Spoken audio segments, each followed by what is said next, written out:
Ele entrou na sala como se nada pudesse atingi-lo. Queixo erguido, terno novo, o mesmo olhar de quem sempre acreditou que o mundo lhe devia admiração. Foi assim que meu pai atravessou o corredor do fórum naquela manhã, segurando pela mão uma mulher que eu nunca tinha visto. Pele esticada, perfume doce demais, sorriso ensaiado e um detalhe impossível de ignorar: a barriga evidente sob o vestido justo. Essa é a Júlia, ele disse, com um brilho orgulhoso que eu não via desde a formatura do meu curso de oficiais. Estamos esperando um bebê. A frase caiu como um estampido surdo. Eu não disse nada, apenas assenti, como faria diante de um superior em quem não confio mais. O advogado ao meu lado desviou o olhar, e o silêncio entre nós se tornou quase protocolar. Naquela hora, a audiência de herança ainda nem tinha começado. Estávamos apenas na antessala, aguardando o juiz. Eu olhava para meu pai e tentava entender em que momento ele tinha se tornado aquele homem tão vaidoso, tão carente de plateia. A mulher, Júlia, parecia se alimentar disso. Tocava a barriga o tempo todo, exagerando o gesto, como se cada movimento fosse uma prova de poder. Vai ser um menino, ela disse, sem que ninguém perguntasse. Meu pai sorriu. Eu me limitei a ajeitar o casaco e olhar o relógio. Aprendi, em anos de serviço, que silêncio às vezes é mais letal do que qualquer palavra. Mas por dentro, algo começou a rachar. Aquela audiência não era sobre amor, nem sobre despedida. Era sobre disputa, sobre o legado de uma família que sempre teve mais orgulho das paredes do que das pessoas. Quando minha mãe morreu, há 8 anos, fui eu quem cuidou de tudo. Velório, papéis, inventário inicial, contas atrasadas. Ele não fez nada além de aparecer, terno escuro, lágrimas secas, discurso pronto. Disse que o luto dele era diferente. Eu acreditei. Foi minha primeira falha tática. Depois da morte dela, nossa relação virou um exercício de tolerância. Ele me via como o reflexo da mulher que o desafiava, e eu via nele a lembrança viva de tudo que destruiu nossa casa. Mesmo assim, ajudei. Paguei dívidas, reestruturei um terreno que ele quase perdeu por negligência, revisei contratos antigos. Tudo documentado, tudo feito com a paciência que o quartel ensina. Nunca cobrei. Só queria paz. E por um tempo, achei que tivesse conseguido. Até que ele apareceu com Júlia. Jovem, vaidosa, sempre com o celular na mão e um tom de voz que misturava doçura com veneno. Na primeira vez que fomos apresentados, ela me olhou de cima a baixo e disse: "Você é a filha militar, né? Deve ser difícil relaxar com tanta regra." Sorri. Disse que a disciplina é a diferença entre quem age e quem se perde. Ela riu. Nossa, que intensa! Meu pai gargalhou junto, orgulhoso do comentário. Foi naquele instante que percebi. O que ela queria não era um relacionamento. Era domínio. Nos meses seguintes, ele começou a se afastar. Não atendia ligações. Cancelava almoços. Quando finalmente aparecia, vinha com o discurso ensaiado de que estava vivendo uma nova fase. Eu ouvia, respirava e anotava mentalmente cada mudança. Ele passou a vender pequenas partes do patrimônio. Um carro antigo, um lote, uma lancha que herdou do meu avô. Disse que era para simplificar a vida. Mas eu sabia que não era simplificação, era entrega. Júlia assumiu as redes sociais dele. Publicava fotos de viagens, jantares, presentes. Em uma delas, ele aparece de terno branco, segurando uma taça de espumante, e a legenda dizia: "Segundas chances merecem luxo." Eu vi aquilo e entendi o que estava por vir. Um homem velho, carente de aplauso, e uma mulher jovem, sedenta por segurança. A equação era simples e perigosa. Quando ele me ligou dizendo que precisava conversar sobre o futuro, eu já sabia o assunto. Ele queria revisar o testamento. Disse que era justo incluir o bebê que vem aí. A voz dele tremia entre orgulho e culpa. Eu não interrompi. Só anotei a data, a hora e o tom. Não pedi detalhes, não questionei. O quartel me ensinou a esperar o momento certo de agir. Na semana seguinte, ele marcou um jantar de família. Cheguei no horário. Eles já estavam à mesa, rindo, taças erguidas. A barriga dela já aparecia mais, e o vestido parecia escolhido para que ninguém esquecesse disso. Meu pai fez um brinde ao novo começo. Eu apenas levantei o copo de água e disse: que seja limpo. Ele fingiu não ouvir. Júlia sorriu de canto, satisfeita. Foi nessa noite que ela deixou escapar a primeira provocação direta. Sabe, às vezes me preocupo com o bebê crescer num ambiente de tanto controle. Espero que ele tenha um lar, mais afetuoso do que aquele que o Senhor teve. Ela olhou para mim enquanto dizia isso. Eu demorei 2 segundos para entender que o Senhor não era meu pai, era eu. Meu pai engasgou com o vinho. Eu respirei fundo, olhei para ela e respondi: o bebê vai precisar mais de caráter do que de afeto comprado. Silêncio.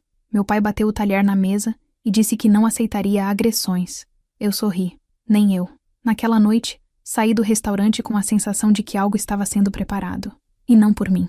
Júlia era esperta. E eu sabia que pessoas assim não jogam para empatar. Elas jogam para dominar. Nos dias seguintes, os telefonemas do meu pai se tornaram raros. Quando atendia, ele estava sempre apressado, sempre ao lado dela.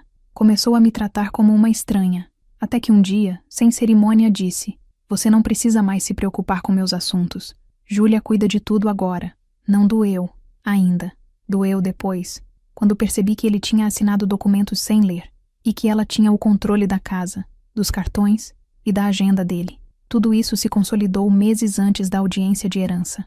Eu não sabia ainda o quanto aquilo iria desdobrar, mas já sentia o cheiro da armadilha. Na véspera da audiência, ele me ligou. A voz estava animada, como se fosse um convite para um evento feliz. Vai ser um dia importante para nossa família, filha. Quero que você esteja lá, mas sem ressentimentos. Respondi apenas: eu estarei lá, pai, como sempre estive. Ele riu aliviado. Mal sabia ele que desta vez eu não iria apenas assistir. E foi assim que na manhã seguinte, quando ele entrou naquela sala segurando a amante grávida, eu já sabia que aquele brilho nos olhos dele não ia durar, porque naquela pasta preta, discreta ao lado do meu advogado, havia um envelope que mudaria tudo.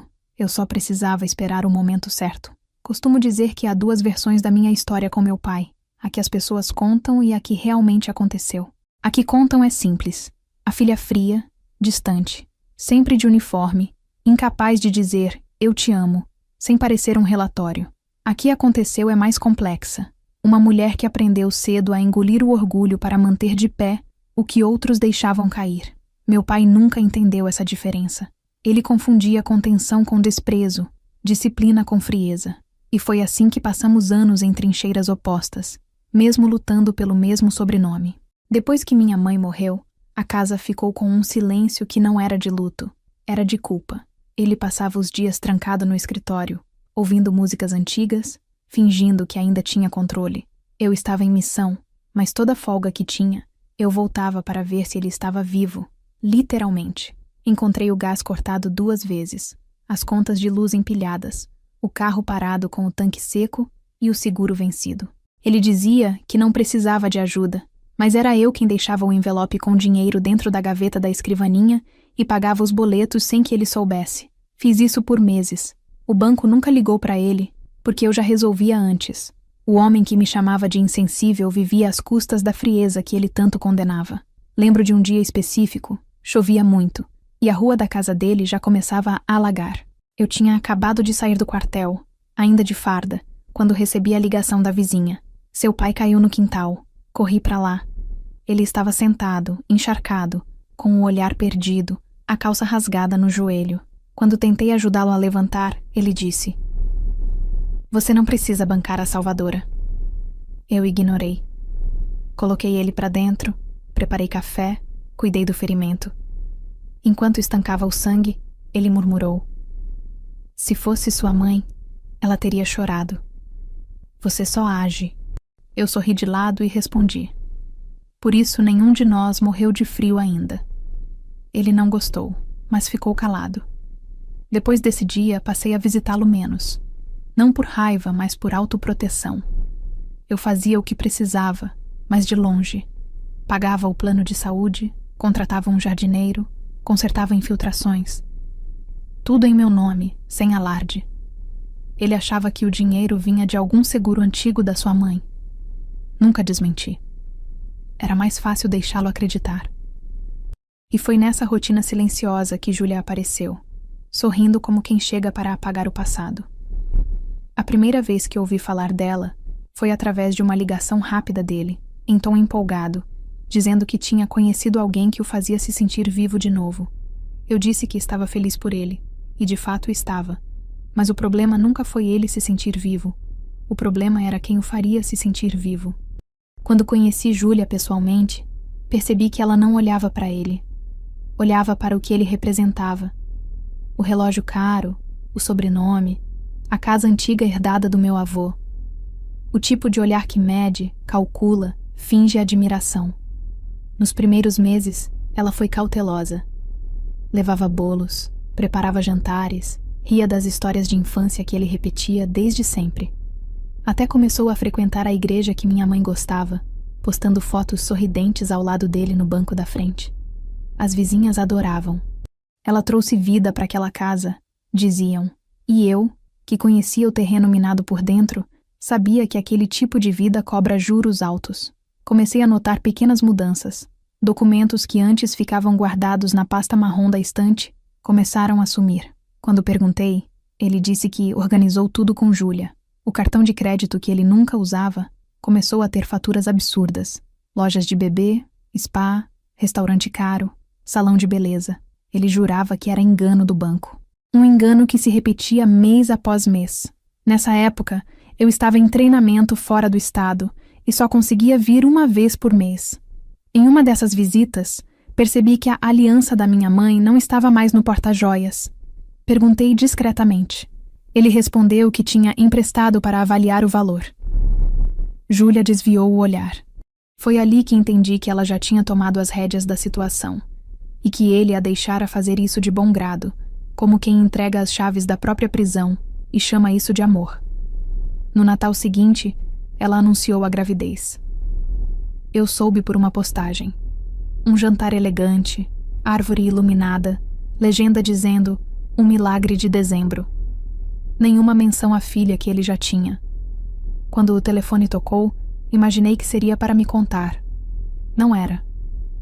Era para pedir que eu retirasse meu nome de uma escritura, para facilitar o inventário futuro. Ele disse que era só uma formalidade. Eu pedi para ler o documento. Ele se irritou. "Você acha que eu vou te enganar, é isso?" E desligou. Na manhã seguinte, o advogado dele me ligou em sigilo. Era amigo da família há anos. Disse que estava preocupado.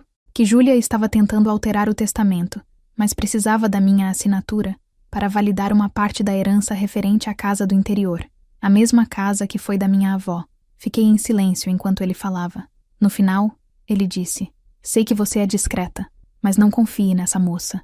Há algo errado." Agradeci, desliguei e comecei a agir. Comecei a guardar cópias de tudo: extratos, escrituras, conversas. Solicitei registros em cartório, documentos antigos, transferências bancárias. Cada papel era um pedaço do quebra-cabeça que Júlia achava que ninguém estava montando. Ela subestimou o que mais me define: paciência. Soldados não correm para vencer. Esperam o tempo certo de atirar. Enquanto isso, ela construía sua imagem perfeita. Visitava hospitais, publicava fotos da ultrassonografia, escrevia textos longos sobre recomeçar após a perda. O círculo social do meu pai a idolatrava.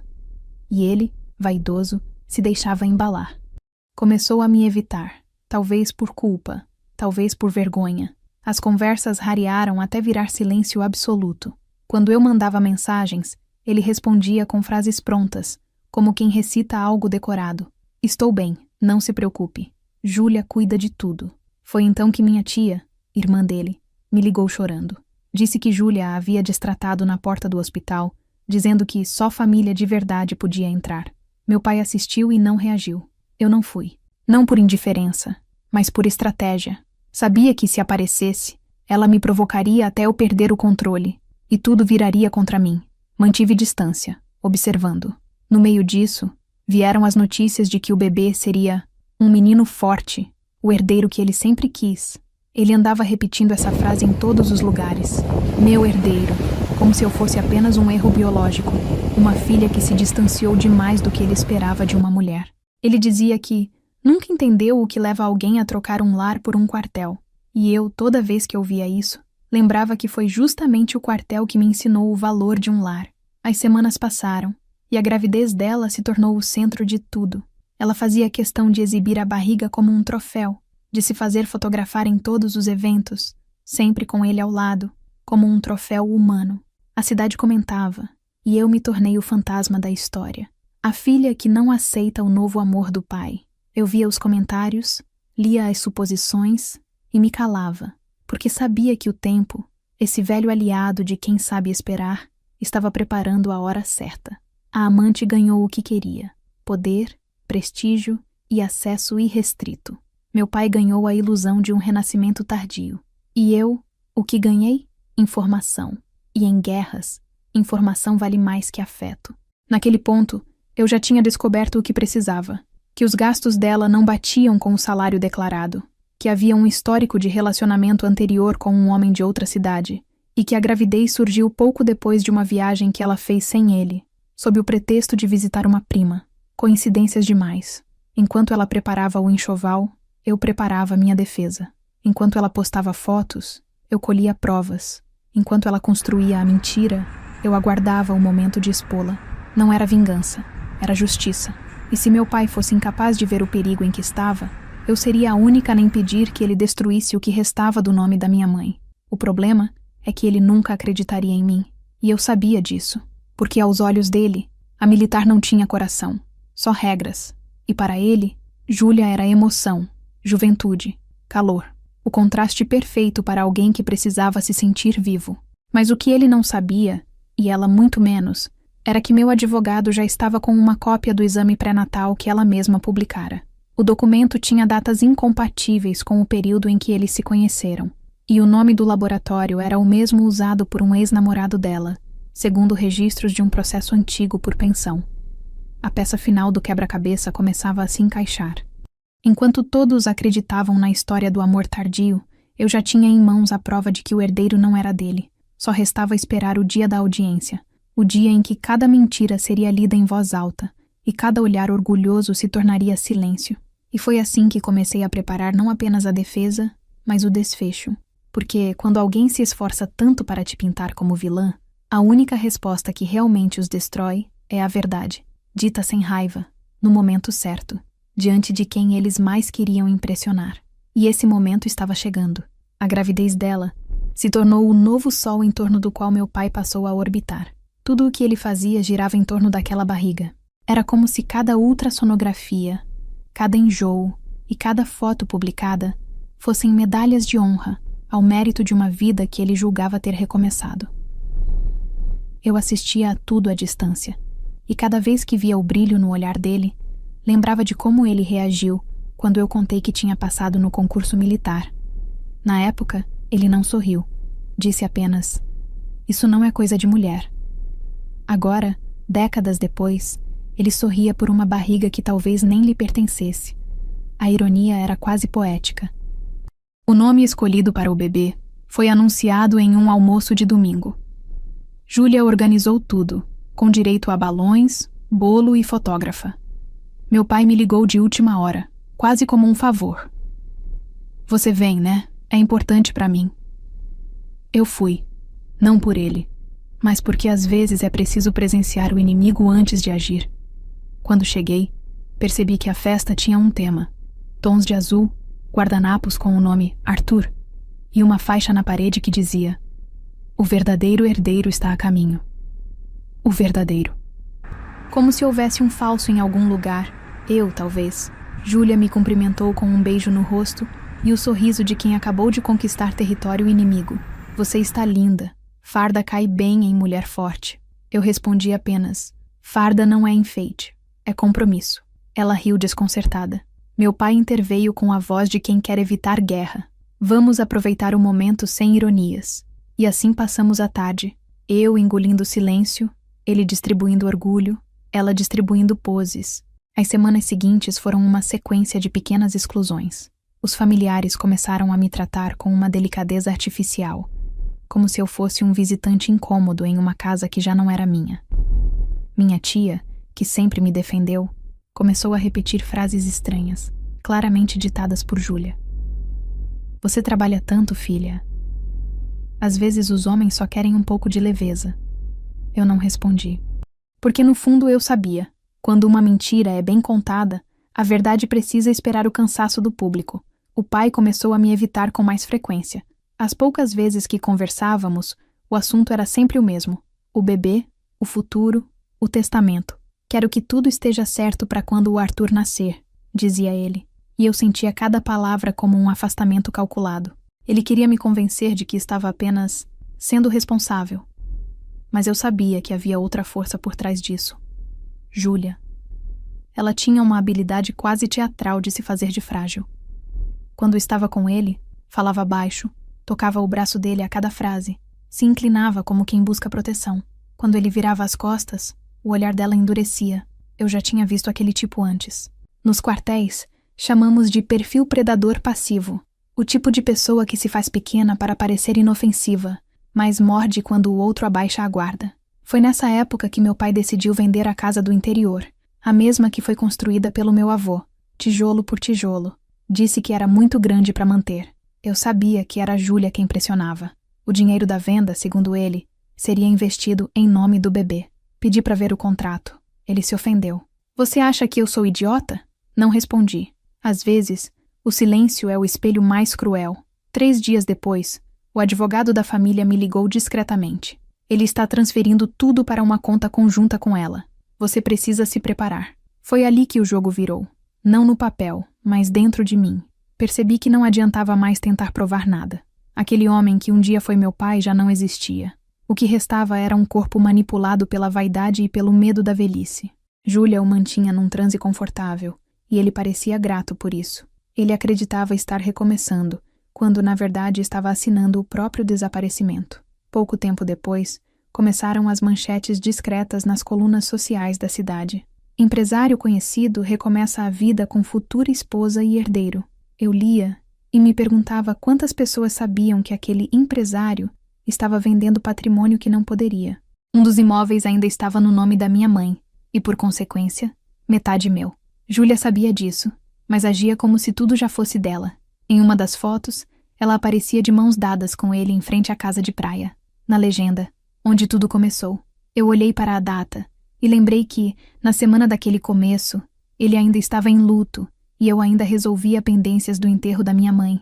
Não havia recomeço, havia apagamento. O ápice da virada emocional dele aconteceu em um jantar que Júlia organizou para celebrar a nova família. Fui convidada, talvez para servir de peça decorativa na encenação. Quando cheguei, ela estava radiante, usando um vestido branco colado ao corpo, exibindo a barriga de 6 meses. A mesa estava posta com talheres dourados, taças de cristal e uma trilha sonora cuidadosamente escolhida. Meu pai fez um discurso, emocionado, falando sobre a bênção da paternidade tardia e o privilégio de ver a vida se renovar quando menos se espera. Olhava para ela o tempo todo, como se cada frase fosse uma promessa. No final, ele ergueu a taça e disse: aos que estão conosco de corpo e alma, e aos que precisam aprender a deixar o passado. Eu sabia para quem ele falava. Sorri e brindei, sem um som. Depois do jantar, fui até a varanda tomar ar. Júlia me seguiu. Estava com um copo de suco na mão, mas o tom da voz era puro veneno. Sabe, eu admiro o que você faz, mas o uniforme assusta as pessoas. Seu pai precisa de paz, não de hierarquia. Eu me virei, olhei nos olhos dela e respondi: paz sem verdade é rendição, e eu não fui treinada para render. Ela riu, mas o riso tremia. Você pode ser durona, mas o tempo está do meu lado, e o tempo é leal a quem merece. Retruquei. Ficamos em silêncio por alguns segundos. Depois, ela virou as costas e voltou para a mesa. Naquela noite, pela primeira vez, percebi que ela tinha medo. Nas semanas seguintes, ele ficou cada vez mais distante. Cancelou o plano de saúde que eu havia renovado por ele e trocou o advogado por outro indicado por Júlia. Mudou a senha das contas e mandou um e-mail formal pedindo para retirar meu nome de qualquer administração pendente. Eu li e apaguei. Já sabia que a assinatura dela estava em documentos que o vinculavam a dívidas recentes. O que ele chamava de vida nova era, na verdade, um campo minado. E como todo militar, eu sabia exatamente o que fazer diante de um campo minado. Não correr, observar os padrões identificar onde está o detonador. Foi nessa observação que um detalhe mudou tudo. Uma amiga da minha mãe, que ainda frequentava a antiga igreja, me enviou uma mensagem com uma foto. Júlia, sorrindo ao lado de uma mulher que eu não conhecia. Essa é a prima dela que veio de Campinas, dizia a legenda. Só que dias depois, em uma investigação de rotina, meu advogado encontrou o nome dessa mesma mulher em um processo antigo de pensão alimentícia. E o homem envolvido era o ex-namorado de Júlia.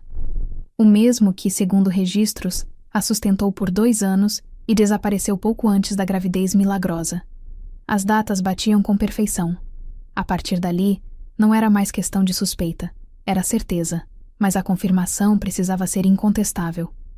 Foi o advogado quem sugeriu o teste de DNA, feito de forma preventiva. Se estiver tudo certo, ninguém precisa saber. Mas se não estiver, eu entendi o subtexto e autorizei. Conseguimos uma amostra através de uma coleta hospitalar em uma das consultas públicas dela. Tudo dentro da lei, tudo devidamente documentado. O resultado ainda demoraria semanas, mas o destino parecia decidido. Enquanto esperávamos, meu pai me enviou uma mensagem. Dizia: Júlia quer que você seja madrinha do bebê. Ri sozinha. O convite era uma provocação maquiada de paz. Respondi apenas: prefiro servir a pátria do que a mentiras. Ele não respondeu. Os dias seguintes foram de silêncio completo. Mas eu sabia que quanto mais ele se afastava, mais perto estávamos do colapso. Porque mentiras desse tamanho não se sustentam por muito tempo. Júlia começou a se contradizer publicamente. Datas trocadas, lugares errados, histórias que não batiam. E ele, cego pela vaidade, fingia não ver. O orgulho o impedia de admitir que estava sendo enganado, e o medo de envelhecer sozinho o impedia de sair. Era um ciclo perfeito, e ela sabia disso. Quando o resultado do exame finalmente ficou pronto, o advogado me ligou. Não disse nada, apenas respirou fundo e murmurou: Você tinha razão.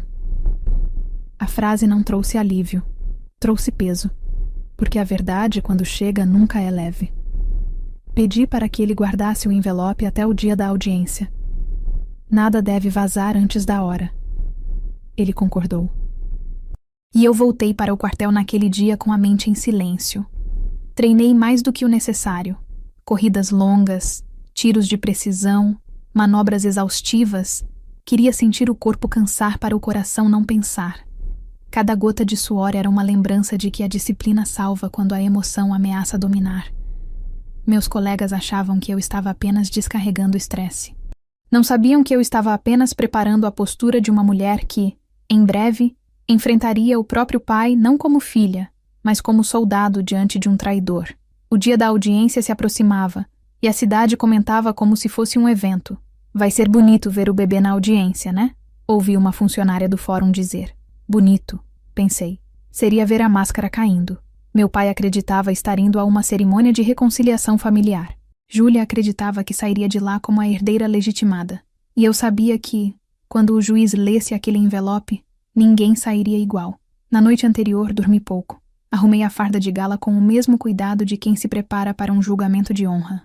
Não era sobre dinheiro, era sobre nome, sobre verdade, sobre tudo o que uma vida inteira de disciplina me ensinou a proteger. Quando me olhei no espelho, vi algo que não via há anos. Serenidade, a calma antes do impacto. E quando o sol nasceu, já estava tudo decidido. Eu não precisava gritar, nem me justificar. Só precisava estar lá, firme, atenta e silenciosa. Porque a verdade, quando chega com provas, não precisa de volume. E assim, o palco estava montado. Ele viria radiante. Ela exibiria a barriga. O juiz abriria o envelope e o silêncio finalmente mudaria de dono. Eu ainda lembro da exata sensação do ar naquela noite. Um ar pesado, quente demais para um começo de outono, carregado de algo que eu não conseguia nomear. Era como se o mundo estivesse prestes a revelar algo que eu já sabia, mas evitava encarar de frente. O relógio marcava quase 11 da noite quando o telefone vibrou na mesa. Era uma ligação curta, o tipo de chamada que a gente não esquece porque muda o ritmo da respiração. Do outro lado, a voz do advogado, seca e objetiva, sem espaço para dúvida. Capitã, eles falsificaram a sua assinatura. Demorei alguns segundos para responder. O barulho distante dos carros pareceu se distorcer, como se tudo ao redor perdesse nitidez. Repita, pedi, mesmo sabendo que tinha ouvido direito. A assinatura na escritura da Casa do Interior. O documento foi apresentado hoje, com data retroativa e seu nome, mas não é sua caligrafia. Estamos confirmando com perícia, mas já temos indícios fortes. Desliguei o telefone e fiquei parada, olhando o reflexo da janela. A rua estava vazia. O silêncio, absoluto. Foi a primeira vez em muito tempo que senti algo próximo de raiva. Não o tipo de raiva que grita ou quebra coisas. Era a raiva fria, precisa, que nasce quando alguém testa seus limites e acredita que você não vai reagir. Respirei fundo, sentei-me à mesa e comecei a escrever. Não era uma carta, nem um plano. Era uma lista. Nomes, datas, documentos, lugares.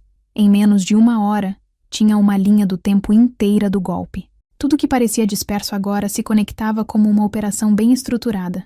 Júlia não era apenas oportunista, ela era estratégica. Os registros bancários mostravam transferências sucessivas da conta do meu pai para uma conta conjunta, abertas semanas depois que ela se mudou para a casa dele. O imóvel da família, que ele jurava ainda em negociação, já havia sido vendido para uma empresa de fachada. E no centro de tudo, minha assinatura falsificada.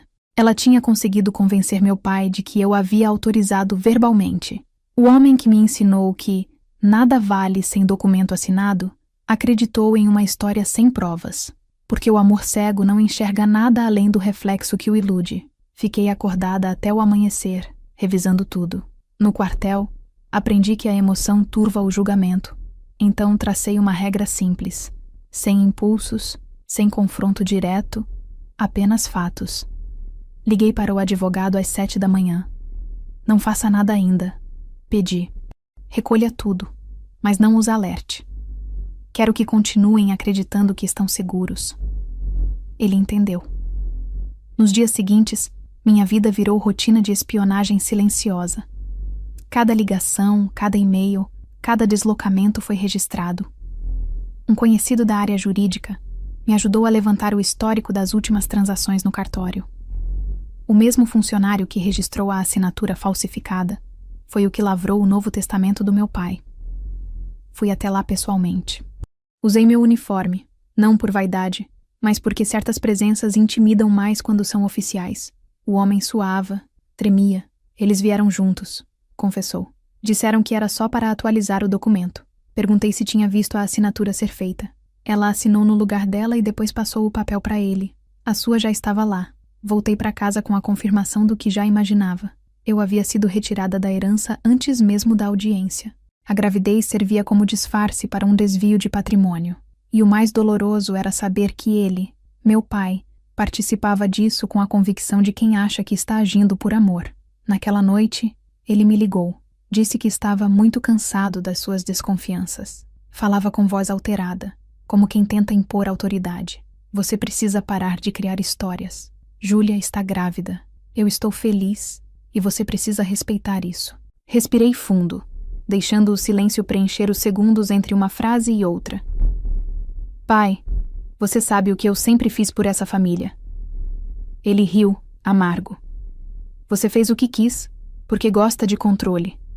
Mas aqui, agora, quem decide sou eu. Eu quis responder, mas percebi que seria inútil. Então disse apenas: tudo bem. Espero que um dia o senhor entenda o que está assinando. Ele desligou antes que eu terminasse a frase. Nos dias seguintes, ele parou de atender minhas ligações. Júlia passou a responder no lugar dele, com mensagens curtas, secas, sempre começando com "seu pai pediu para avisar que" e terminando com um "não se preocupe, está tudo bem".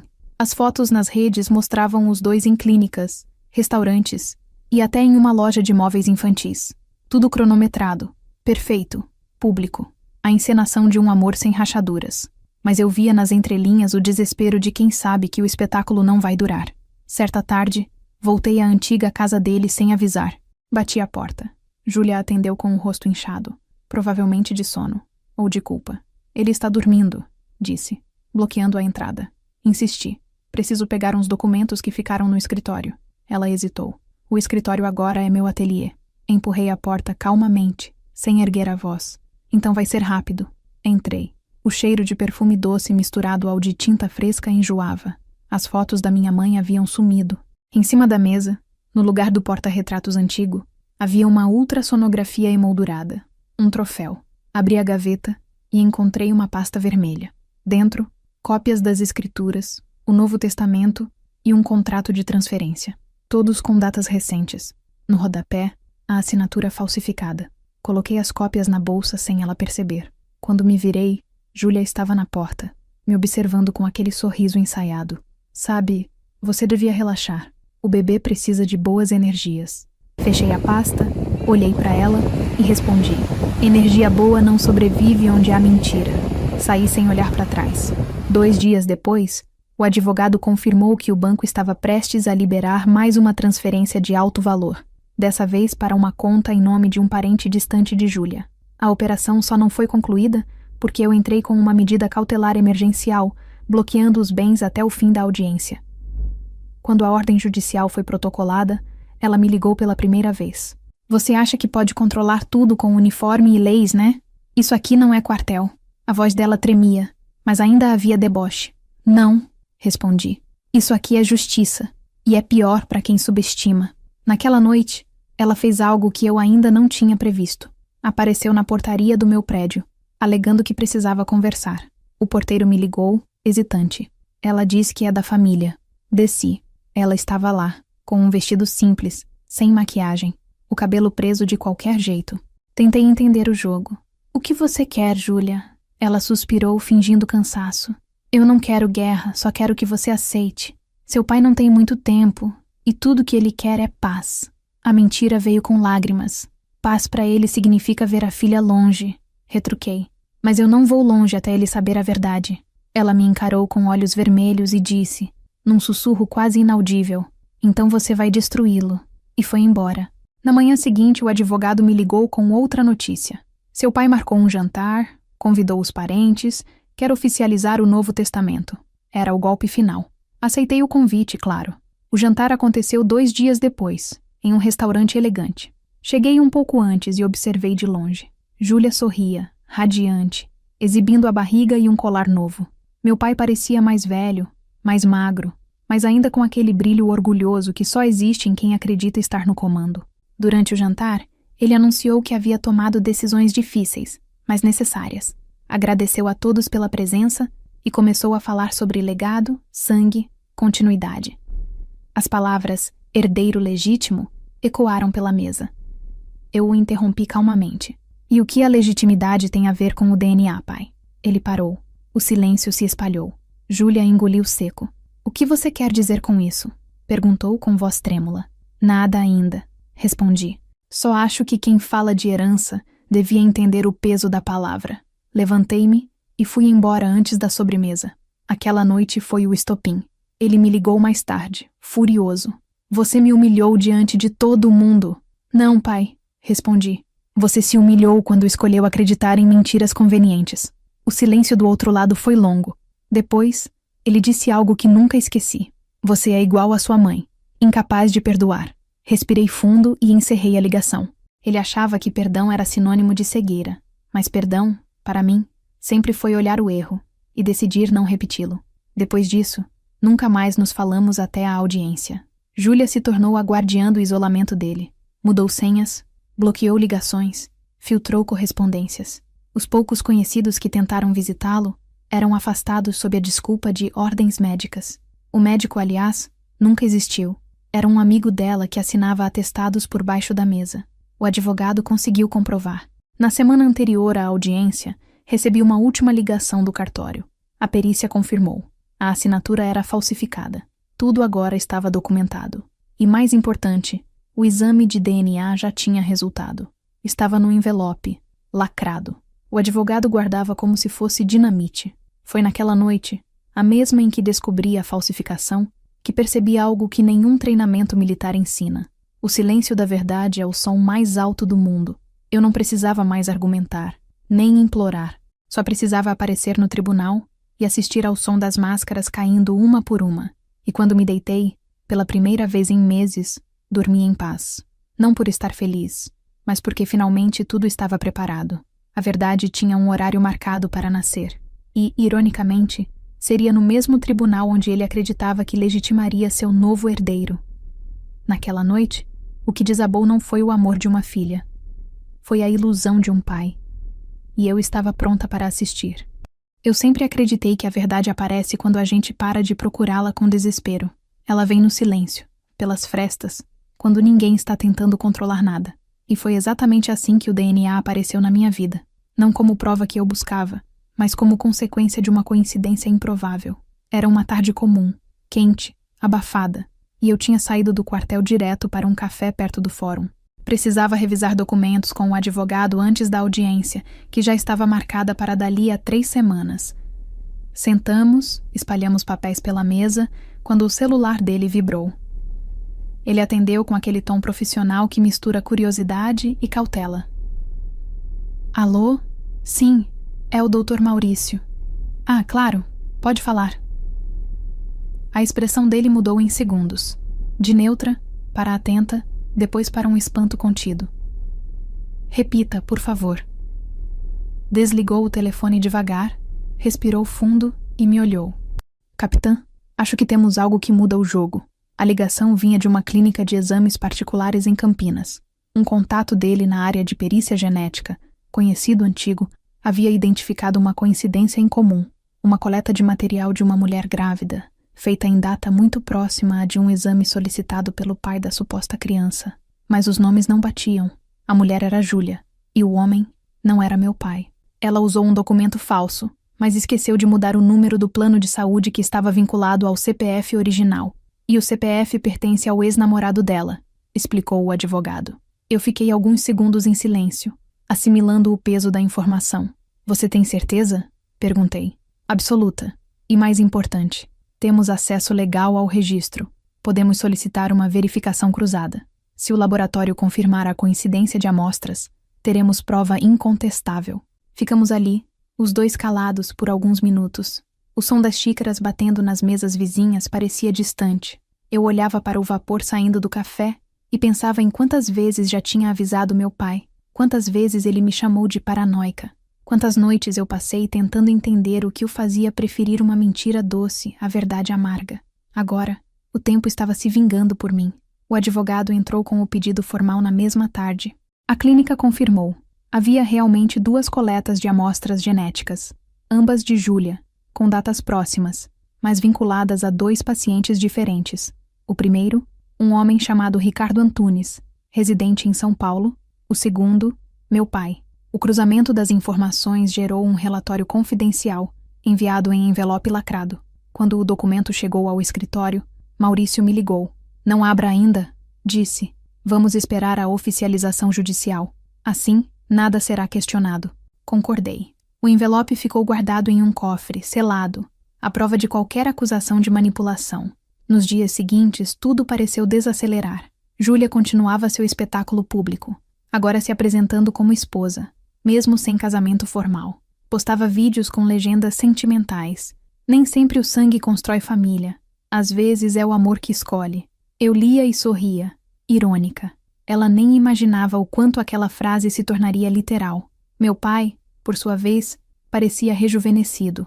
Passeava de mãos dadas com ela pelo centro, parava em cafés, comprava presentes caros. Às vezes eu achava que ele fazia isso de propósito, como uma tentativa de me provocar, como se dissesse, veja como estou feliz sem o seu controle. Mas o que ele não sabia é que eu já não sentia raiva, sentia pena. A cada nova postagem, eu via a armadilha se apertando. As datas das consultas pré-natais, as idades gestacionais, tudo estava documentado nas redes. Júlia deixava rastros por vaidade, o tipo de erro que pessoas assim sempre cometem. Ela acreditava que o mundo aplaudia, quando na verdade estava apenas registrando evidências. E eu, paciente, apenas coletava. Numa dessas noites, revisando tudo sozinha, percebi algo curioso. A primeira ultrassonografia que ela havia publicado trazia o logotipo de uma clínica em São Paulo, não a mesma que meu pai dizia frequentar com ela em nossa cidade. E o detalhe que passou despercebido por todos. O exame tinha sido feito 2 meses antes da data em que os dois se conheceram oficialmente. O tipo de erro que só alguém convencido da própria esperteza cometeria. No dia seguinte, mostrei a descoberta ao advogado. Ele sorriu com aquele meio sorriso de quem enxerga a vitória se formando. Isso, combinado com o relatório genético, é o suficiente para pedir o exame judicial. E, se o juiz autorizar, faremos antes mesmo do nascimento. Concordei. O pedido foi protocolado, e o silêncio que se seguiu foi a calmaria antes do vendaval. A partir dali, Júlia começou a demonstrar nervosismo. Parou de responder mensagens, começou a evitar aparições públicas. O advogado dela tentou adiar a audiência, alegando complicações médicas. O juiz negou. Eu já sabia. Ela estava sendo pressionada pelos próprios erros. E o pai, cego, achava que tudo era exagero meu. Me enviou uma mensagem curta. Você está destruindo sua família. Eu respondi. Não, pai. Só estou limpando o que restou dela. Ele não replicou. Os dias que antecederam a confirmação do exame foram longos. No quartel, cumpri serviço normalmente, mas cada gesto parecia mecânico. A rotina militar era a única coisa que me mantinha de pé. Acordar às 5, farda impecável, treino físico, relatórios, silêncio. Durante os intervalos, eu escrevia no caderno de anotações que tinha desde o primeiro dia de academia.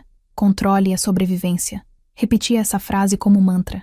Porque a pior batalha é aquela que a gente trava contra o próprio impulso de reagir antes da hora. Quando o laudo oficial chegou, veio em envelope pardo, com o selo do laboratório e a rubrica do juiz. Eu estava no escritório quando o advogado o colocou sobre a mesa. Ele não disse nada, apenas empurrou o envelope na minha direção. Olhei para aquele pedaço de papel e senti o peso de meses de silêncio, humilhação e estratégia condensados ali. Quer abrir? Ele perguntou. Balancei a cabeça. Não. Ainda não. Só quero que esteja seguro para o dia certo. Ele entendeu. Guardou o envelope em uma pasta preta, a mesma que seria levada para a audiência. Naquela noite, fui visitar o túmulo da minha mãe. Não sou de rituais, mas senti que devia. Levei uma rosa branca. Fiquei ali parada por um tempo, em silêncio. Ele vai entender tarde demais, murmurei. Não havia dor na voz, apenas constatação. Fiquei ali até o cemitério fechar. Quando saí, o ar parecia diferente, pesado, mas limpo. Como se o tempo finalmente estivesse do meu lado. Poucos dias depois, recebi uma mensagem inesperada. Um número desconhecido, sem foto de perfil. Você não sabe com o que está mexendo. Respondi. Eu sei exatamente. Minutos depois, o número desapareceu. O advogado rastreou. Era de um celular pré-pago, comprado em nome de um terceiro, o irmão de Júlia. O desespero já começava a circular entre eles. A imprensa local, sempre faminta por escândalos, começou a farejar algo. Um jornalista de um portal menor me procurou pedindo entrevista. Recusei. Tudo no seu tempo, disse. Ele insistiu. Dizem que há um teste de paternidade envolvido. A notícia vazara de algum funcionário do tribunal. Mantive o silêncio. Não havia mais nada que eu precisasse dizer. O peso da prova falaria por mim. No dia seguinte, enquanto fazia uma ronda administrativa no quartel, o telefone vibrou novamente. Era o advogado. Confirmado.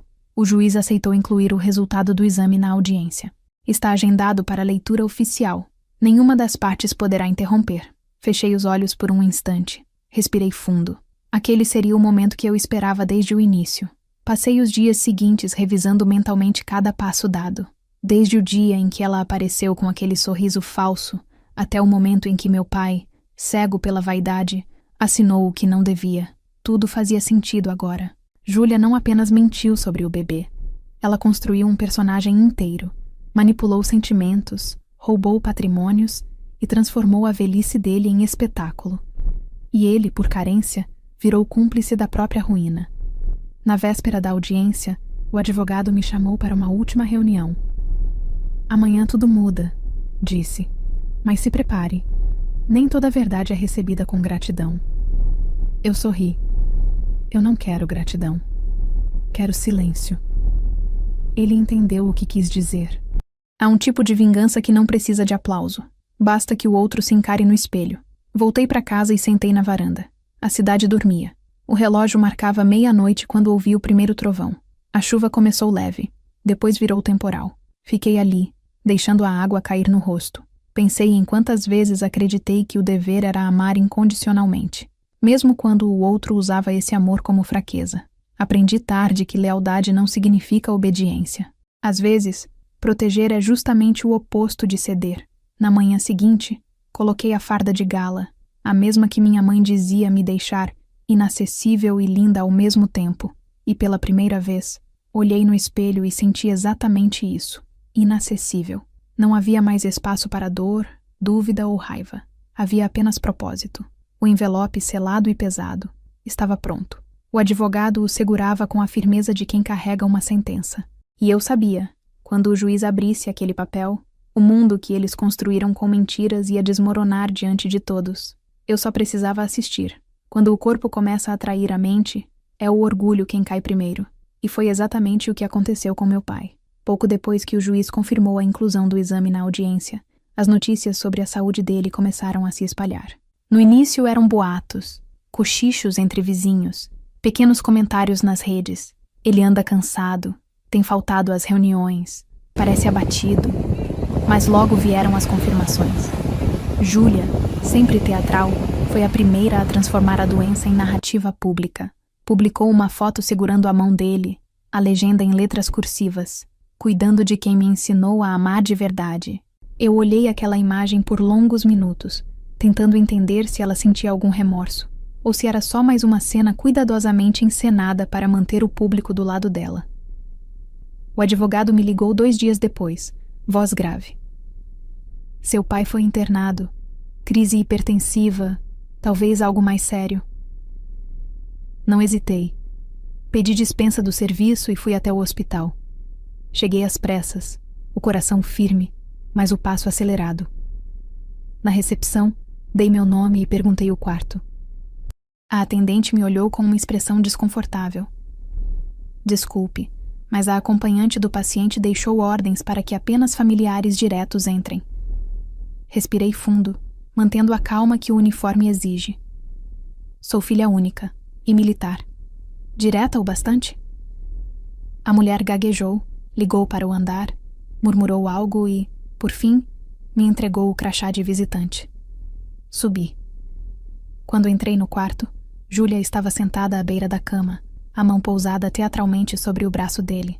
O quarto cheirava a antisséptico e perfume caro, um contraste de mundos que nunca deveriam se misturar. Meu pai dormia, pálido, respirando com dificuldade. Pela primeira vez em muito tempo, ele parecia humano, sem o brilho de quem se acha intocável. Ela se levantou, tensa. O que você está fazendo aqui? Exatamente o que você diz estar fazendo. Cuidando. Ele precisa de paz. Paz ou silêncio. Não venha estragar o que resta do tempo dele. Olhei para ela sem piscar. O que resta do tempo dele foi você quem encurtou. Ela tentou rir, mas a voz falhou. Você é doente. Vive caçando fantasmas. E você vive fabricando mentiras. Nesse momento, meu pai abriu os olhos. Lentamente, confuso. O que está acontecendo? Júlia se recompôs num segundo, mudando o tom para a doçura. Nada, é amor. Sua filha só veio visitar. Ele me olhou, os olhos marejados. Por que você sempre aparece quando eu mais preciso, mas nunca quando eu peço? Porque o Senhor nunca pede, só ordena. Ele virou o rosto para o outro lado. Fiquei ali alguns segundos, olhando aquele homem que um dia foi meu herói e que agora era só um corpo cansado de tanto fingir força. Depois, saí do quarto sem dizer mais nada. Na porta, Júlia me alcançou. Você conseguiu o que queria. Ele está mal por sua causa. Não. Ele está mal porque acreditou em você. E segui, sem olhar para trás. Nos dias seguintes, ela transformou a internação em espetáculo. Postagens diárias, frases de autoajuda, declarações dramáticas. Nada nos separa, nem mesmo a dor. O amor cura. A fé vence o medo. Era um circo de autopiedade. Enquanto isso, eu tentava conseguir informações reais com os médicos. Descobri que ele estava com o coração enfraquecido e que os exames indicavam um quadro de estresse prolongado, agravado por crises de ansiedade.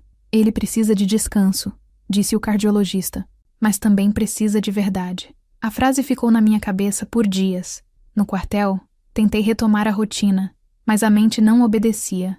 Cada relatório parecia um peso, cada ordem, uma lembrança. Eu tinha todas as provas nas mãos, mas a sensação de que ele talvez não sobrevivesse para ouvir a verdade me corroía. O que significava vencer uma guerra se o inimigo já estava caindo sozinho? Às vezes eu me pegava olhando para o telefone, imaginando se deveria ligar, dizer algo, dar a ele uma chance de pedir perdão antes que fosse tarde. Mas cada vez que lembrava das humilhações, da indiferença, das palavras duras, a vontade desaparecia. Eu não devia nada além de silêncio. Foi nesse período que recebi um e-mail anônimo, endereço estranho, sem assinatura. O assunto: não deixe ela enterrar a verdade. O corpo do e-mail continha apenas uma foto. Meu pai, ainda no hospital, sentado numa cadeira de rodas, com uma expressão perdida, e ao fundo Júlia conversando com um homem de terno. Reconheci o advogado dela. A legenda, escrita à mão na imagem digitalizada, dizia: alteração de testamento. Amanhã. Meu sangue gelou. Liguei imediatamente para Maurício. Eles estão tentando fazer ele assinar algo dentro do hospital. Não podem sem autorização judicial. Mas se o médico declarar incapacidade temporária, ela pode alegar representação familiar. E ela já deve ter o médico certo para isso, murmurei. Corri até o hospital naquela noite. Chovia forte. Quando cheguei, o segurança tentou me barrar. Ordem da acompanhante, senhora. Visitas encerradas. Não estou aqui para visitar, respondi, mostrando o crachá militar. Estou aqui para impedir um crime. Subi os andares como quem sobe uma escada de guerra. Cheguei ao quarto e empurrei a porta. Lá estavam os dois. Ela, o advogado, e meu pai, sentado, caneta na mão. O que é isso? Perguntei. Júlia se levantou num salto. Você não pode invadir assim. Posso sim, quando há falsificação envolvida. O advogado começou a recolher os papéis. Não há nada ilegal aqui. Apenas uma atualização. Aproximei-me da cama. Pai, o senhor sabe o que está assinando? Ele parecia confuso, fraco. Ela disse que era só para garantir que o bebê ficasse protegido. Bebê? Eu ri, amarga. Pai, esse bebê nem é seu. O silêncio cortou o ar. Júlia gritou. Mentira, você está inventando. Então por que o exame judicial te assusta tanto? Ela empalideceu. O advogado tentou intervir. Isso é assunto para o tribunal. E será? Respondi, recolhendo calmamente os papéis da mesa. Mas hoje ninguém vai assinar nada. Saí com os documentos na mão. Atrás de mim, Júlia gritava impropérios, mas eu não ouvi. No elevador, olhei meu reflexo no espelho e percebi que não havia raiva no meu rosto. Havia pena. No dia seguinte, ela fez o que sabia fazer melhor, distorcer. Publicou uma nota dizendo que eu havia invadido o hospital e causado estresse emocional a um idoso enfermo. Os comentários se dividiram. Metade a defendia, metade duvidava. Eu não me manifestei. O advogado me pediu calma. Deixe que a verdade se defenda sozinha. Enquanto isso, meu pai teve alta. Fraco, abatido, mas fora de perigo imediato. Foi levado direto para casa, onde Júlia montou uma espécie de santuário de autocelebração, recuperando o amor da minha vida, dizia uma das postagens. A cada nova foto, o olhar dele parecia mais vazio, como se já tivesse entendido tudo, mas não tivesse forças para reagir. Uma semana depois, recebi uma carta, escrita à mão, envelope sem remetente, mas eu reconheceria aquela caligrafia em qualquer lugar. Era dele. Filha, não sei mais o que é verdade e o que é exagero. Só sei que me sinto velho, cansado e com vergonha. Não por ela, nem por você. Por mim. Você sempre foi mais forte do que eu. E talvez por isso eu tenha confundido amor com ameaça. Se o que dizem for verdade, quero que saiba que me perdoo antes mesmo de pedir o seu perdão. Não sei se ainda há tempo para acertar as contas com o mundo, mas pelo menos tentei. Cuide do meu nome, mesmo que eu não mereça. Li aquelas palavras muitas vezes. Nenhuma lágrima caiu. Não por falta de emoção, mas porque eu já tinha chorado tudo em silêncio, muito antes de ele perceber o que estava em jogo. Guardei a carta na mesma pasta onde estavam as provas, o testamento falso, as assinaturas e o laudo do DNA ainda lacrado. Aquela carta seria a última peça, o ponto humano de uma história movida por fraquezas. Nos dias seguintes, ele piorou. Febre, cansaço, crises de confusão. O médico dizia que o corpo reagia ao estresse. Júlia insistia que era olho gordo, que energia negativa adoece, transformava a doença em superstição, culpa em drama, mentira em espetáculo. E o público continuava aplaudindo. Quando ele foi internado novamente, não me deixaram vê-lo. Soube da morte dele por uma ligação seca. Seu pai faleceu às 7h42 da manhã. A voz era do hospital. Júlia não teve coragem de ligar. O funeral foi rápido, frio, controlado por ela. Ela me impediu de falar, de tocar no caixão, de me despedir. Disse em voz alta para que todos ouvissem. Ele não queria confusão, e é isso que ela traz. Engoli o nó na garganta, fiquei em silêncio. Havia momentos em que a vitória não era falar, mas esperar. E eu ainda tinha uma verdade guardada. com selo judicial, esperando sua hora. Na saída do cemitério, o advogado me alcançou. A audiência não será adiada. Mesmo com o falecimento, os bens e documentos precisam ser lidos. O DNA será apresentado.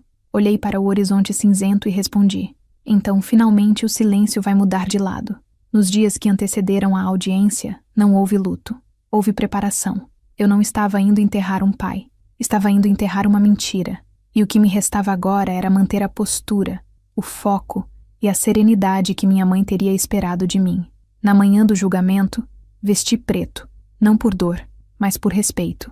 Respirei fundo e disse para mim mesma diante do espelho: hoje, a verdade vai ter nome, data e assinatura. E assim, sem lágrimas nem tremor, caminhei rumo ao tribunal, onde tudo aquilo que ele acreditou ser amor seria finalmente revelado como o que sempre foi: um golpe.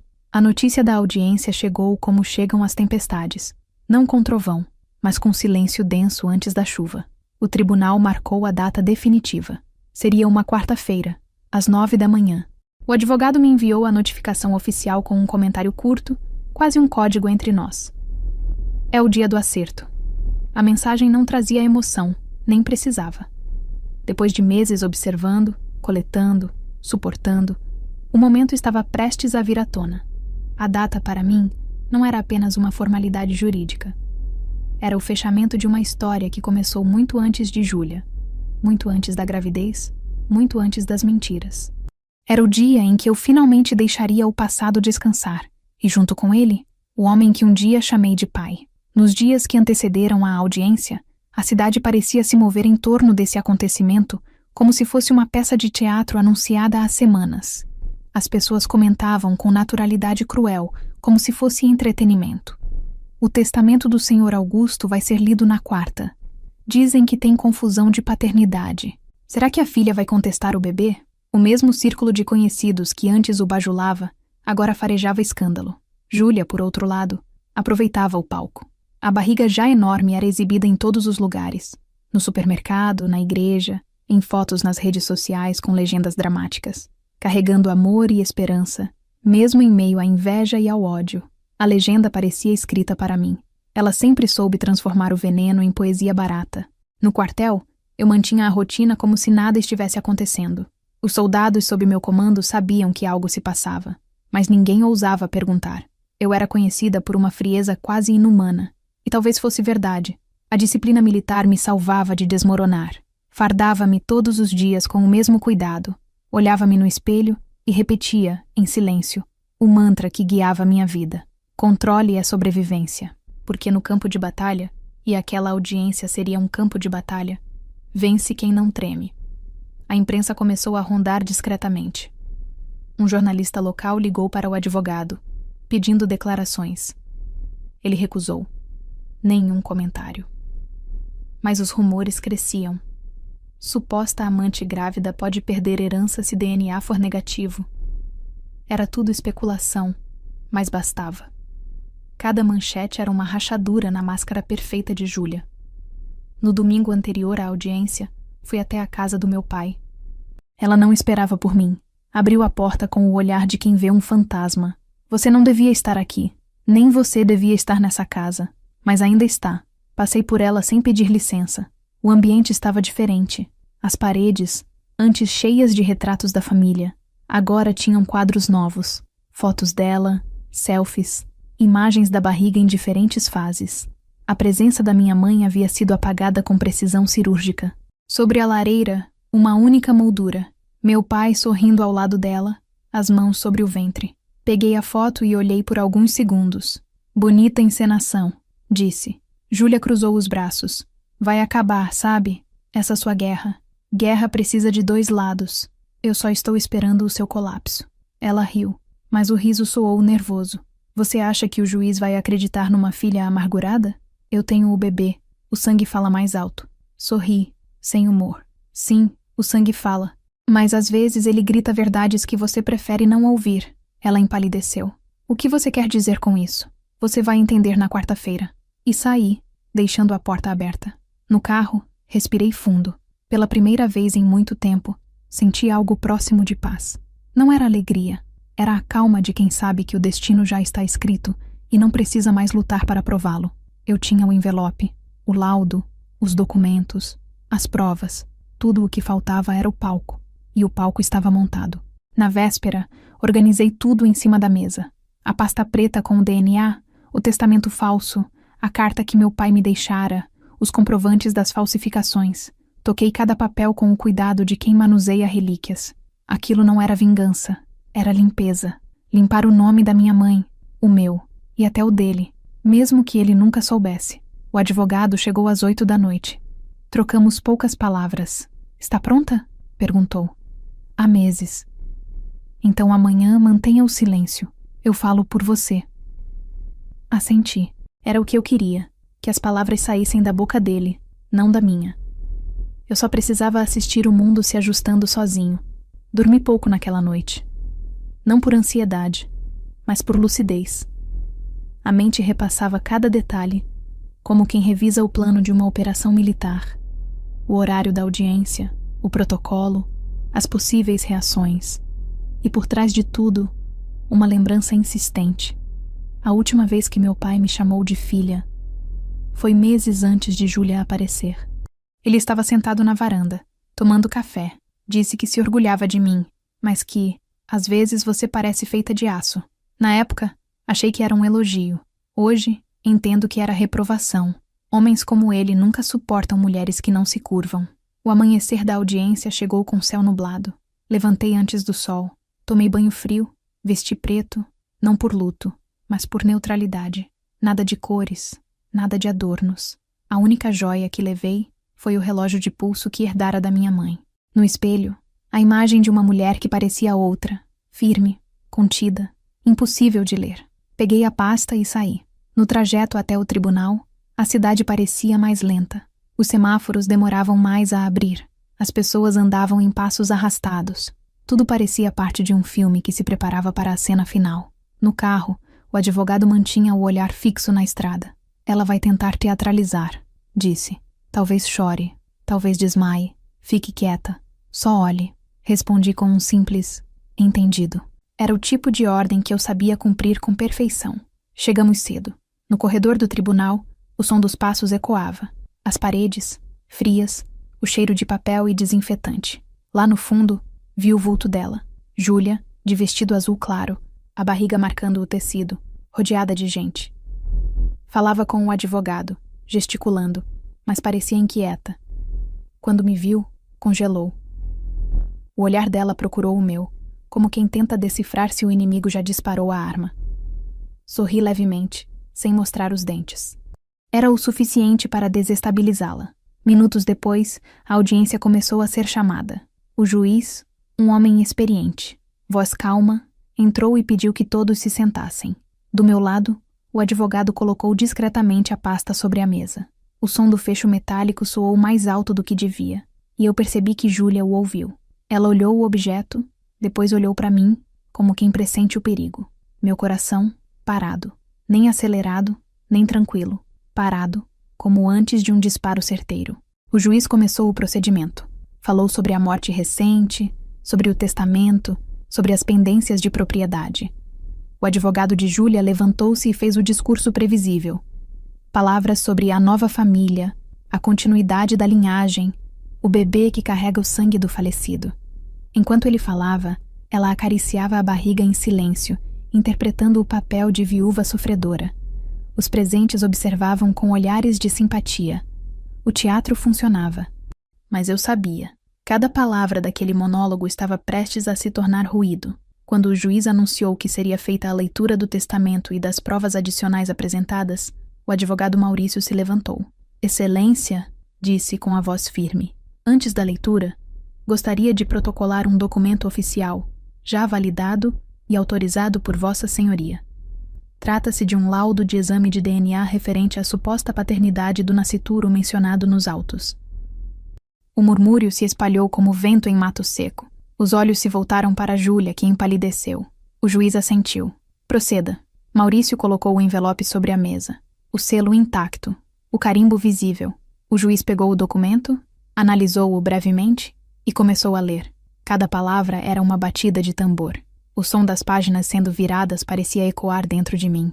E no instante em que ele disse, o exame comprova, com margem de 99,9%, a inexistência de vínculo biológico entre o falecido Augusto M. e o feto em gestação, o ar desapareceu da sala. O mundo, por um segundo, ficou em silêncio absoluto. O rosto dela ficou sem cor, as mãos trêmulas. O advogado dela gaguejou, e o juiz, com voz neutra, concluiu. Logo, o herdeiro mencionado não possui direito sucessório sob este registro. Meu pai, se ainda estivesse vivo, teria sentido naquele momento o colapso de uma vida inteira construída sobre aparência. Mas ele não estava, e de certa forma, isso o poupava da vergonha de assistir ao próprio engano. Eu apenas fiquei ali, imóvel, observando o colapso de Júlia se desdobrar. Ela tentou falar, tentou chorar, mas a voz não saía. A máscara de pureza desmanchava no rosto dela como maquiagem sob chuva. Ninguém se atreveu a tocar. O juiz pediu ordem. E eu, finalmente, entendi o verdadeiro significado de vingança silenciosa. Não é ver o inimigo cair, é ver o inimigo perceber que caiu sozinho. A audiência foi suspensa por alguns minutos. Do lado de fora, o corredor fervia de cochichos. Eu permaneci sentada, mãos cruzadas sobre o colo, olhando fixamente para a frente. Maurício se inclinou e sussurrou. Acabou, mas eu sabia que ainda não. A verdade tinha sido dita, mas as consequências, essas ainda viriam. E quando levantamos para sair, Júlia passou por mim, os olhos marejados, o rosto branco, o corpo tremendo. Ela parou por um segundo e murmurou. Você destruiu tudo. Respondi sem emoção. Não, você só mostrou o que construiu sobre mentira. Ela baixou a cabeça e foi embora. Eu permaneci, porque quem vive de aparências sempre sai primeiro, e quem vive de verdade espera o silêncio final. Eu não esperava que o som de uma verdade pudesse ecoar tanto. Quando o juiz terminou de ler o resultado do DNA, o silêncio que se seguiu pareceu expandir as paredes da sala. Era como se o ar tivesse peso, como se todo mundo ali estivesse respirando o mesmo espanto. Júlia continuava sentada, imóvel, as mãos sobre a barriga, o rosto branco demais para alguém que costumava viver em frente às câmeras. O advogado dela tentava articular uma reação, qualquer palavra que parecesse defesa, mas tudo que saía era gagueira. Eu apenas observei, imóvel, o olhar fixo nela, o mesmo olhar que aprendi a usar em interrogatórios, neutro, direto, impassível, o tipo de olhar que não precisa de voz para esmagar. O juiz pigarreou, profissional. Sendo assim, este tribunal reconhece que o nascituro não possui vínculo legal com o falecido. Todas as disposições testamentárias que mencionam a criança ficam, portanto, sem efeito. A herança retorna integralmente à descendente legítima, senhora. Ele olhou para mim, a filha do falecido, presente nesta audiência. Alguns cochichos ecoaram na sala, o som de folhas sendo recolhidas, cadeiras arrastando, murmúrios contidos. Eu não sorri, nem mesmo respirei fundo, porque quando a vitória chega com o rosto da justiça, o alívio vem sem som. É só uma leveza no peito, o tipo de paz que a gente não precisa exibir. Júlia tentou se levantar, mas as pernas fraquejaram. O advogado dela segurou o braço, murmurando algo. Isso é um absurdo, ela conseguiu dizer, a voz alta demais para o ambiente contido. Esses exames podem ser falsificados. Isso é armação. O juiz ergueu o olhar, sereno, mas firme. O exame foi solicitado judicialmente, colhido com supervisão técnica e protocolado neste fórum. A senhora está insinuando fraude em um processo sob supervisão deste tribunal? Ela abriu a boca, mas não respondeu. O silêncio dela foi mais revelador do que qualquer confissão. Eu observava tudo com uma calma que parecia inumana. No fundo, era disciplina. A mesma disciplina que aprendi em anos de serviço. Aquela que te ensina a não reagir quando a verdade já fez o trabalho por você. Ela tremia, e de repente começou a chorar. Não o choro sincero de quem sente dor, mas o choro performático de quem perdeu o papel que interpretava. O advogado dela pediu para suspender a sessão. O juiz negou. Prossigamos, disse com voz cortante. E foi nesse instante que eu percebi. Não era só ela que desabava. Meu pai também estava ali, em ausência. A cadeira vazia dele, marcada com a plaquinha falecido, parecia olhar para mim. Era como se ele estivesse presente de alguma forma, assistindo à queda da mentira que ele próprio alimentou. E por um momento, um único, eu senti algo que não esperava. Pena. Não de Júlia. Dele. Pena por ter vivido tanto e aprendido tão pouco. Por ter trocado amor real por ilusão. Por ter morrido acreditando em uma promessa falsa, A audiência seguiu com formalidades. Os advogados revisaram o testamento, as cláusulas, as datas. Eu respondia apenas o necessário, com frases curtas, diretas, a postura ereta, a respiração controlada. Nenhum tremor, nenhum gesto fora de lugar. Júlia, em contrapartida, mergulhava no caos. A cada documento lido, ela se encolhia mais. Quando o juiz mencionou a tentativa de alteração hospitalar de testamento, ela quase desabou. "Isso é mentira!" gritou. "Eu nunca faria isso!" O advogado Maurício permaneceu calmo. "Excelência, temos imagens da tentativa, testemunhas e a assinatura do funcionário do cartório. Tudo anexado ao processo." Ela se levantou bruscamente, o corpo tenso. "Vocês estão me destruindo!" O juiz respondeu sem levantar a voz. "A senhora fez isso sozinha." O silêncio voltou, denso. E foi ali, naquele instante exato, que percebi que a palavra justiça tem som. O som do colapso de uma mentira. O juiz finalizou a leitura, assinou os autos e encerrou a sessão. Mas o ambiente não se dissolveu. As pessoas continuavam paradas, algumas olhando para mim, outras para ela. O murmúrio virou julgamento silencioso. Júlia levantou-se com esforço e saiu quase tropeçando. O advogado dela ficou para trás, recolhendo papéis. O rosto de quem já sabe que perdeu mais do que um caso. Perdeu uma farsa inteira. Eu fiquei sentada por alguns segundos, olhando a mesa vazia à minha frente. O envelope, agora aberto, descansava ao lado da caneta do juiz. E eu pensei em quantas assinaturas, ao longo da vida, foram o início de tragédias disfarçadas de amor. Maurício me olhou e disse baixinho: "Terminou." Eu respondi: "Não, terminou para ela. Para mim agora começa." Ele não perguntou o que eu queria dizer, apenas assentiu. Porque ele sabia. Justiça não é o fim, é o recomeço de quem sobreviveu calado. Saímos do tribunal juntos. O sol já estava alto, ofuscante. O calor fazia o asfalto tremular. Lá fora, alguns jornalistas esperavam, microfones em punho, gritos de "Tenente, é verdade que o bebê não é herdeiro?" ecoavam. O advogado fez sinal para seguirmos em silêncio. Eu caminhei reta, sem olhar para os lados.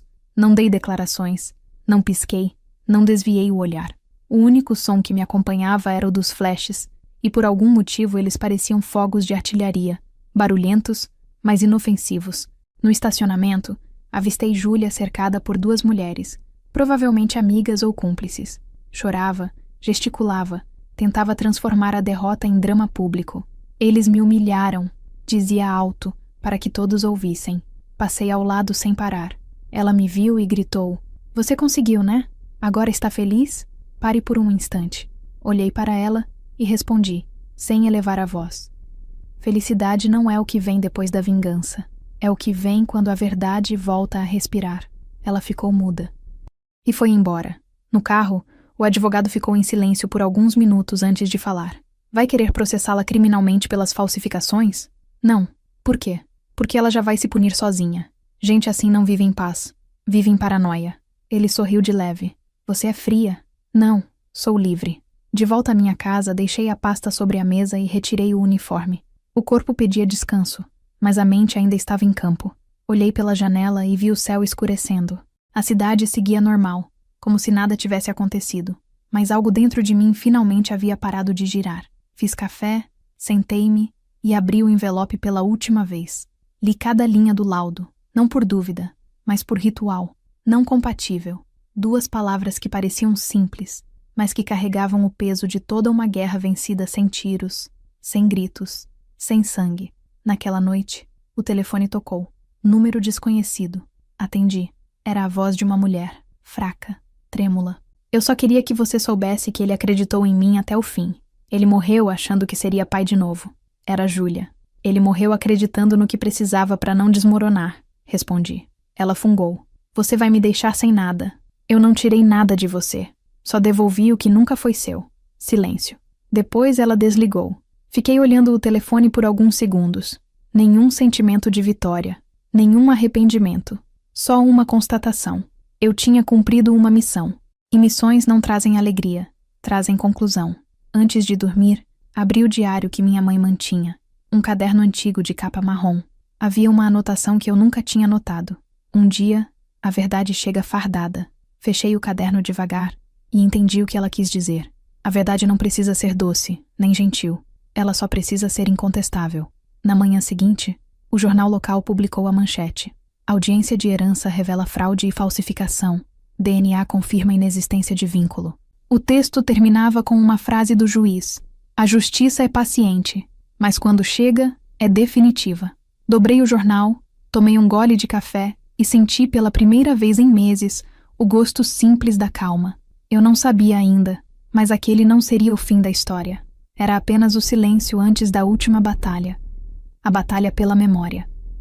Porque mesmo morta, a mentira ainda tentaria falar. No dia seguinte à audiência, acordei antes do sol, como sempre.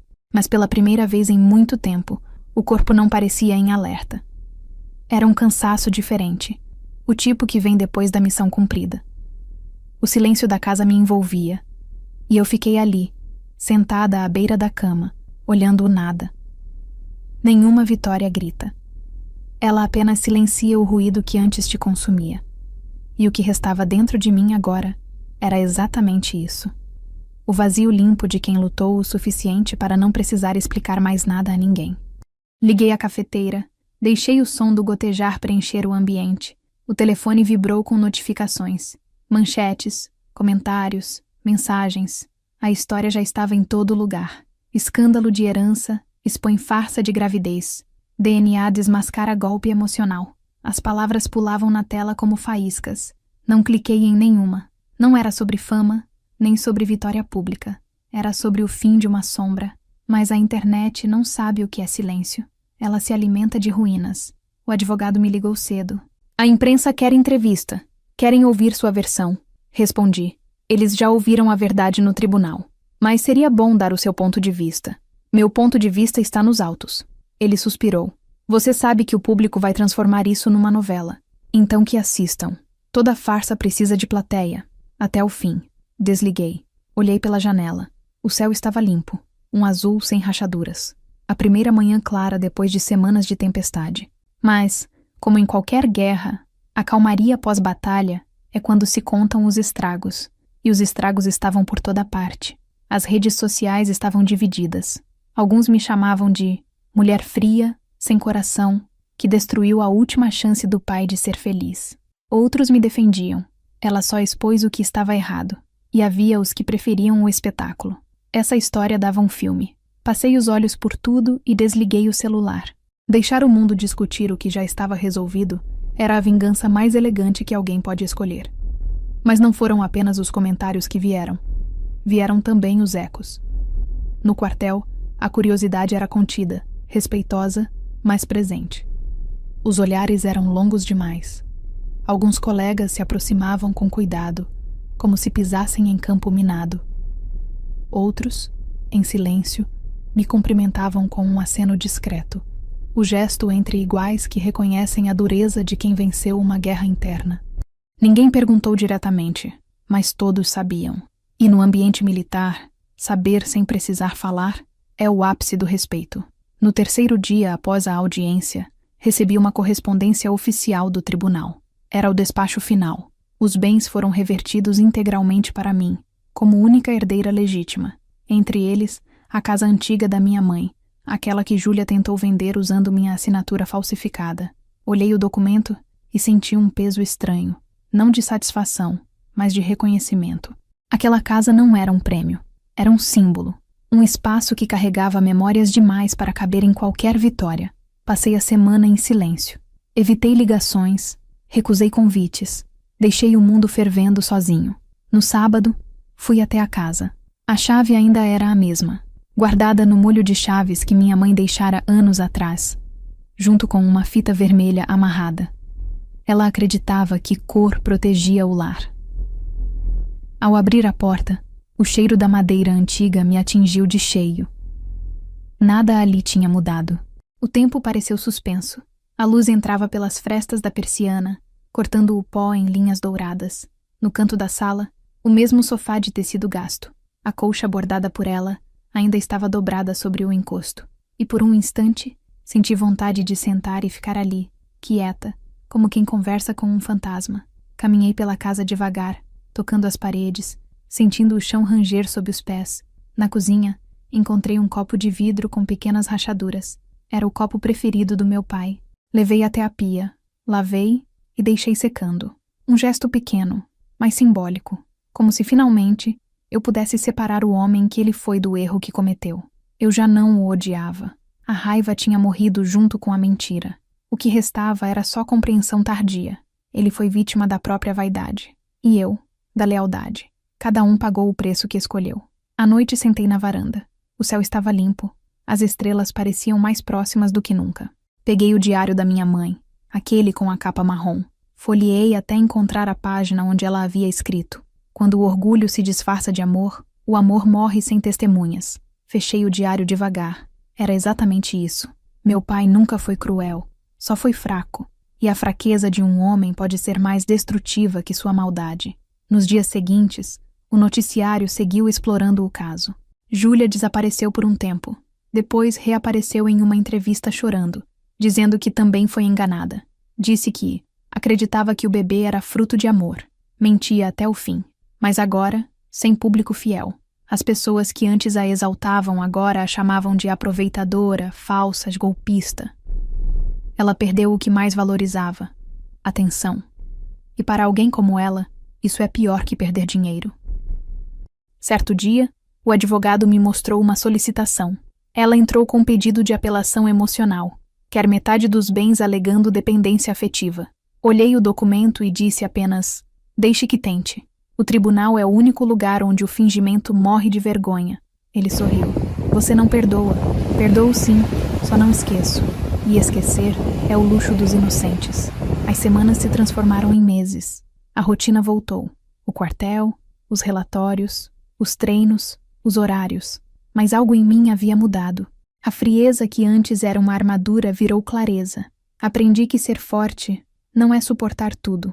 É escolher o que vale a pena suportar. E que, às vezes, amar alguém significa deixá-lo colher o que plantou, mesmo que isso o destrua. Recebi uma última ligação de Júlia, meses depois. A voz era diferente, sem o verniz doce, sem o teatro. "Eu perdi o bebê", disse. Silêncio. Não soube o que responder. Ela continuou. "Eu só queria que você soubesse que ele me perdoou. Ele me deixou uma carta. Disse que se arrependia, mas que acreditava em mim até o fim." Fechei os olhos. Respirei fundo. "Então faça bom uso dessa crença. Ele te deu o que eu nunca pude dar. Paz sem verdade." Ela chorou do outro lado. "Você venceu." "Não, Júlia. Eu sobrevivi. Quem vence precisa de público. Eu só precisei continuar." E desliguei. Depois dessa ligação, percebi que algo finalmente havia terminado. Não a história. Histórias como essa nunca acabam de fato. Mas a necessidade de explicação. Ninguém devia mais nada a ninguém. As máscaras haviam caído. E quando o último fragmento de silêncio se assentou, percebi o que realmente havia herdado. Não os bens, nem o nome, mas o direito de começar de novo sem carregar culpa alheia. Num domingo qualquer, decidi reformar a casa. Pintei as paredes, doei móveis, tirei as cortinas antigas e deixei o sol entrar. O cheiro de tinta fresca substituiu o de lembrança velha. E enquanto olhava a luz se espalhando pelos cômodos, percebi que, enfim, aquele espaço voltava a ser meu. Não por herança, mas por escolha. A herança é o que se recebe, mas o legado é o que se reconstrói do zero, depois que o pó assenta. Naquela noite, sentei no sofá e liguei o rádio. Uma música antiga tocava, a mesma que meu pai ouvia quando consertava coisas na garagem. Por reflexo, fechei os olhos e, pela primeira vez, sorri. Não de alegria, mas de alívio. A dor, quando cumpre seu papel, deixa espaço para o descanso. A verdade havia sido dita, o nome limpo, a mentira enterrada, e eu, enfim, respirava. Algumas verdades não chegam com aplausos, chegam com silêncio. Foi o que aprendi quando tudo terminou, quando as manchetes cessaram, as vozes calaram, e a casa voltou a ter apenas o som do vento passando entre as cortinas. O escândalo esfriou, a cidade esqueceu, e o mundo, como sempre, seguiu em frente. Mas eu não ainda. Porque há feridas que não cicatrizam com tempo, e sim com significado. E o significado daquilo tudo demorou para se revelar. Por meses, vivi entre dois mundos, o da disciplina e o da lembrança. Durante o dia, no quartel, eu era a mesma, Farda impecável, voz firme, olhar direto. Durante a noite, em casa, eu me permitia o contrário. A ausência de barulho, o cansaço, o desalinho. Sentava na varanda, olhando o céu escurecer, e deixava a mente andar sozinha, como um soldado voltando de um campo de batalha, depois que todos já se foram. A guerra terminara, mas o corpo ainda esperava o próximo disparo. Com o tempo, percebi que o mais difícil não era perdoar o que fizeram, era desaprender o que me ensinaram. A vida inteira eu tinha acreditado que amor significava lealdade sem questionamento, que ser filha era obedecer mesmo quando doía, que o silêncio era virtude, não sobrevivência. Mas eu aprendi, com o preço de cada lágrima contida, que amor não é submissão, é escolha, e que a verdade, mesmo quando destrói, ainda é a forma mais pura de lealdade. Voltei à rotina, mas o mundo ao redor parecia diferente. Os mesmos corredores do quartel, as mesmas ordens, o mesmo café morno, tudo tinha outro peso. Talvez porque eu finalmente tinha parado de carregar o peso dos outros. Um dia, durante um exercício de campo, um soldado jovem se aproximou e perguntou hesitante: "Senhora, é verdade o que saiu nos jornais?" Olhei para ele. "Depende do que você leu." "Que a senhora enfrentou a própria família na justiça." Respondi com calma. "Não enfrentei a família. Enfrentei a mentira que morava dentro dela." Ele ficou em silêncio por alguns segundos e depois disse: "Então a senhora venceu." Sorri de leve. Ninguém vence uma guerra, soldado. A gente só sobrevive. Depois daquele dia, parei de fugir da história. Decidi enfrentá-la de outro jeito. Passei meses organizando os documentos, fotos, recortes e relatórios. Não para um processo, mas para um livro. Não um livro para vender, mas um registro, um dossiê da verdade. Queria que, quando eu me fosse, ninguém precisasse recontar essa história pela metade. Cada linha, cada prova, cada silêncio tinha um lugar. Era como montar o mapa de um campo minado depois da explosão, ponto por ponto, para que ninguém pisasse no mesmo erro outra vez. Durante esse processo, descobri que a lembrança é como um arquivo confidencial. Você não precisa apagar nada, só saber onde guardar. E foi guardando que reencontrei minha mãe, não em fotos, mas nas frases que ela deixara escondidas nos cantos do diário. Um dia você vai entender que proteger também é dizer não. Nem toda mulher forte é fria. Às vezes ela só está cansada de ser ferida. Filha, quando o mundo duvidar de você, mantenha a postura. A verdade não precisa de plateia. Cada frase era um lembrete de que eu não estava sozinha naquela força que o mundo chamava de dureza. O tempo passou. As folhas mudaram de cor, e o ar da cidade começou a cheirar a chuva de novo. A cada manhã, eu me sentia menos soldado e mais mulher. E percebi que talvez o propósito de tudo aquilo nunca tivesse sido justiça, mas libertação. Libertar meu pai da imagem que ele mesmo criou. Libertar minha mãe da sombra da traição. Libertar Júlia do próprio teatro que ela insistia em encenar. E, principalmente, libertar a mim mesma da ideia de que eu precisava carregar todos eles nas costas. Numa tarde qualquer, recebi uma carta. O remetente. Instituto São Rafael. Abri sem entender. Era uma carta de agradecimento. O hospital havia recebido uma doação anônima em nome do meu pai, destinada ao setor de reabilitação cardíaca. No rodapé, uma assinatura curta, trêmula. Júlia. Demorei alguns minutos para processar. Não senti raiva, nem surpresa. Apenas um tipo de serenidade que vem quando o passado tenta se redimir, mesmo que tarde demais. Talvez ela tivesse aprendido algo. Ou talvez fosse apenas mais uma tentativa de aliviar a própria consciência. De qualquer forma, decidi não responder. Alguns pedidos de perdão são mais úteis guardados no silêncio. Naquele mesmo dia, fui até o cemitério. O chão estava úmido da chuva da noite anterior. Levei uma única flor, um lírio branco. Coloquei sobre a lápide dele e fiquei ali parada, sem discurso, sem reza, sem culpa. Falei baixo, quase num sussurro. Pai, o Senhor me ensinou disciplina, mas esqueceu de ensinar limite. Eu aprendi sozinha. E agora, onde quer que o Senhor esteja, espero que finalmente tenha aprendido o valor da verdade, mesmo que tenha custado tudo. O vento soprou, leve, e eu senti pela primeira vez que podia ir embora sem deixar nada inacabado. Nos meses seguintes, vendi parte dos bens, doei o restante. Mantive apenas o essencial: a casa, o diário da minha mãe, a pasta preta que guardava a história inteira. Deixei um envelope preparado no cofre, com uma carta para ser entregue se algum dia eu não voltasse do serviço.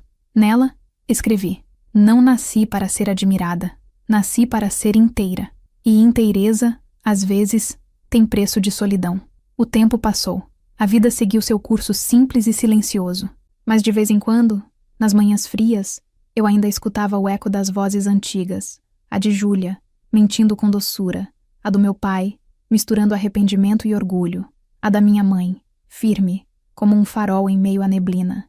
Essas vozes não me atormentavam mais. Apenas lembravam de onde vim e o que precisei deixar para continuar. Um dia, já perto do entardecer, recebi uma mensagem inesperada. Era uma foto de uma criança de olhos claros e cabelos escuros, segurando um pequeno bilhete. Ela se chama Helena. Quis te mostrar.